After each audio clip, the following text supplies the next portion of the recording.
Hello and welcome to Courts Today by Live Law. Let us get to today's top legal headlines. The Supreme Court has refused to entertain a PIL seeking judicial probe into the Pahalgam terror attack. The Supreme Court has expunged Punjab and Haryana High Court's adverse comments against Haryana Additional Advocate General. The Supreme Court has held that bail should be normally granted for offences under Section 132 CGST Act unless extraordinary circumstances exist. The Supreme Court has explained when a court can remand an arbitral award to the tribunal under Section 34 and 37 of the Arbitration Act. The Calcutta High Court has declined to quash SC/ST Act case against ex-Vishwa Bharati VC for saying that he won't allow SC/ST or OBC staff to enter his office, and saying that mere use of insulting remarks like impotent does not constitute abetment of suicide. The Supreme Court has quashed a case against a husband's in-laws. I'm Urvashi Chauhan with your daily roundup of legal updates from across the country. For detailed reading, you can always visit www.livelaw.in. Please make sure to watch this video till the end and do not forget to like, share and subscribe to our channel. Before I get to the details, here is an exciting opportunity for the judiciary aspirants. Live Law Academy, Live Law's Judiciary Coaching Initiative, has opened registrations for its May batch. You get to choose from two tailored courses. The first is JESSUP 2.0,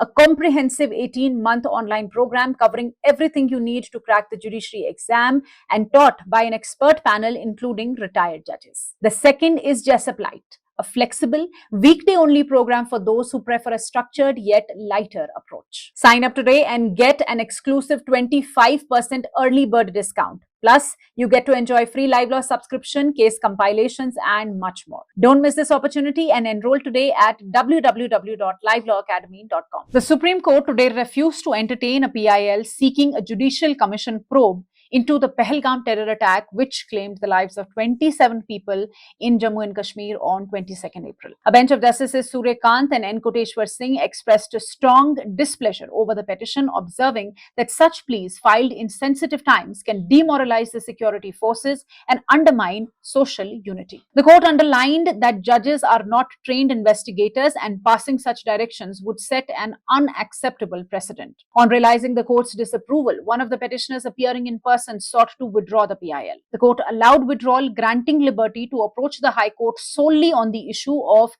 harassment of J&K students studying outside the Union Territory, which the petition had also raised. The PIL had been filed by a Kashmiri local and sought constitution of a judicial commission headed by a retired Supreme Court judge to probe the Pahalgam attack. Minimum security standards for tourist locations in conflict-prone areas like J&K, preparation of a joint action plan by the Centre, J&K administration, CRPF and NIA to ensure tourist safety, and directions to the Press Council of India to allow only fair and true reporting of the incident to maintain public peace and prevent panic. The Supreme Court has expunged adverse remarks made by the Punjab and Haryana High Court against Mr. Deepak Sabharwal, Additional Advocate General of Haryana, in a bail case where the under-trial prisoner died during the pendency of the application. A bench of Justices B.V. Nagaratna and Satish Chandra Sharma found the observations bordering on strictures to be wholly unwarranted, given that the petitioner had passed away during the case. The High Court had made critical observations against the AAG for allegedly making misleading submissions,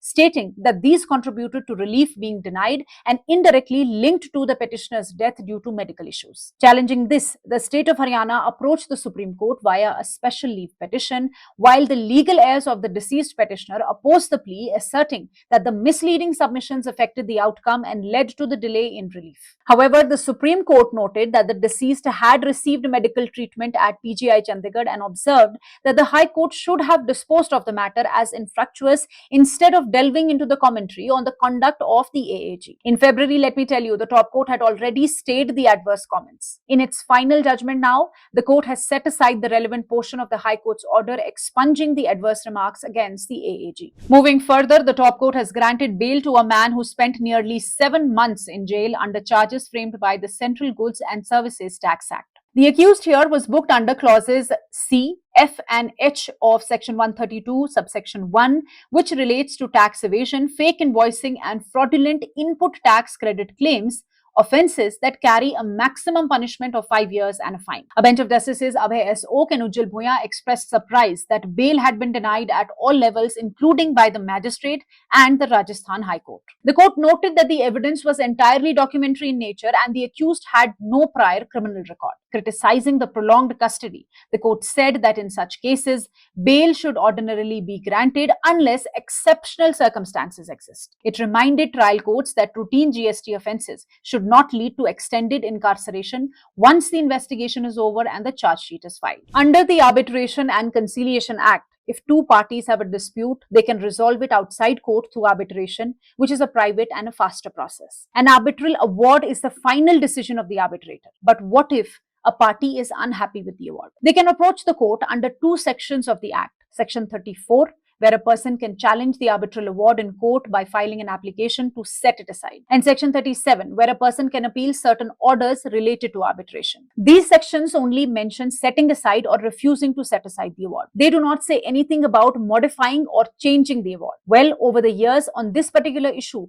the courts have taken different views. In the M. Hakim case, for example, the court said that the Arbitration Act is based on minimal court interference. Courts can only set aside the award and not rewrite it. If modification is allowed, it would go against the spirit of the arbitration. Now, in a significant verdict, a 5-judge constitution bench of the Supreme Court has clarified that courts cannot use Section 34, subsection 4 of the Arbitration and Conciliation Act as a fixed formula to remand arbitral awards back to the tribunals. The court held that remand is allowed only in limited situations where defects in the award are curable. But if the award suffers from serious issues like substantial injustice or patent illegality, it should not be sent back to the tribunal. Section 34(4) permits the court to adjourn the case and give the arbitral tribunal a chance to fix gaps in the award, for example, missing reasoning or procedural errors.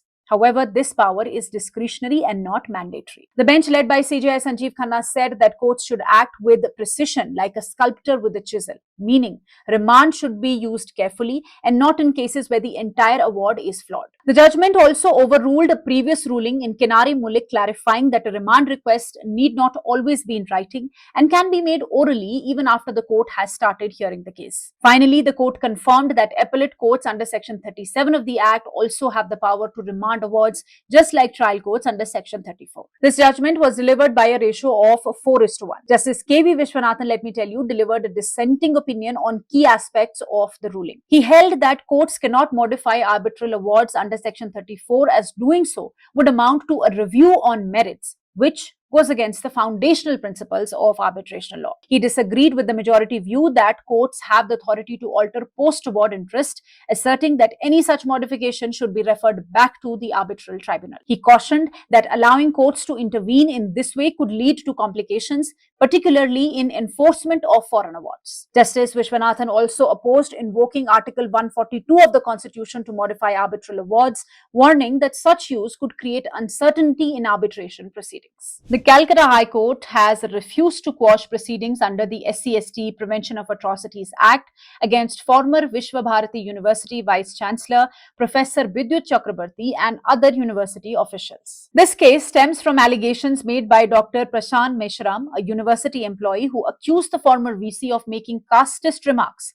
during an internal meeting held in June 2023. Justice Ajay Kumar Gupta said that the university's Central Conference Hall qualifies as a public place under the law. The court noted that statements allegedly made by the VC barring SC, ST and OBC officers from entering his office were made in public view and prima facie amount to an offence under the Act. The complaint also alleges that the accused falsely linked Dr. Meshram to financial deflation and gave defamatory information to the media, damaging his public image and career prospects. While the accused sought to quash the FIR, the court held that the allegations raised serious tribal issues and declined to interfere at this stage. Therefore, the matter will now proceed to trial. And lastly, the Supreme Court has quashed an FIR under Section 306 of IPC against a man's in-laws, ruling that merely calling him impotent in a moment of marital discord does not amount to abetment of suicide. This case arose after the husband's suicide note blamed his in-laws for harassment, stating that they called him impotent while taking their daughter, that is his wife,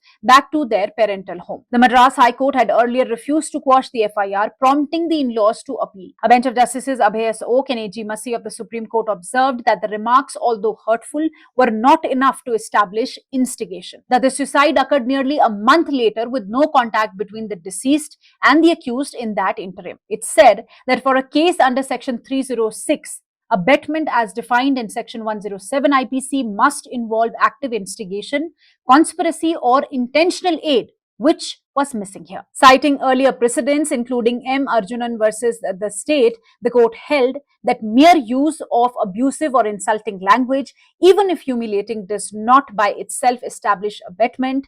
Mens rea must be clearly visible.